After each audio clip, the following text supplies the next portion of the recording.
சர்ச்சைக்குரிய முறைகள் கொடுக்கல் வாங்கல் மூலம் இலங்கைக்கு பாரிய நட்டம் ஏற்பட்டுள்ளதாக கணக்காய்வாளர் நாயகம் இன்று ஜனாதிபதி ஆணைக்குழு முன்னிலையில் தெரிவித்தார். முறைகள் கொடுக்கல் வாங்கல் குறித்து விசாரணை செய்வதற்கு நியமிக்கப்பட்ட ஜனாதிபதி ஆணைக்குழு முன்னிலையில் கணக்காய்வாளர் நாயகம் காமினி விஜயசிங்க இன்று கொடுக்கல் வாங்கல் இடம்பெற்ற விதம் தொடர்பில் சாட்சியம் அளித்தார்.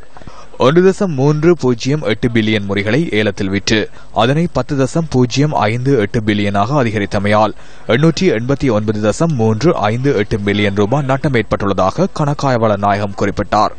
அரச கடன் திணைக்களம் சிபாரிசு செய்த 2.608 நிதிக்கு பதிலாக 10.058 பில்லியன் முறைகள் மூலம் பெற்றுக் கொண்டமையால் 688.538 மில்லியன் ரூபாய் நட்டம் ஏற்பட்டுள்ளதாகவும் அவர் குறிப்பிட்டார்.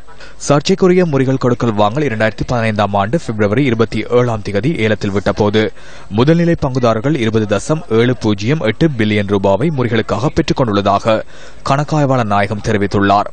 அந்த நிதியில் 7.108 பில்லியன் ஏலத்தில் முதல் 146 நிமிடங்களில் வழங்கப்பட்டுள்ளது. அந்த நிதியில் 2 பில்லியன் ரூபாவை பெர்பச்சுவல் ட்ரெஷரர்ஸ் நிறுவனம் முதலீடு செய்துள்ளதுடன் ஏனைய முதல்நிலை பங்குதாரர்கள் 5.108 பில்லியனையே முதலீடு செய்துள்ளனர்.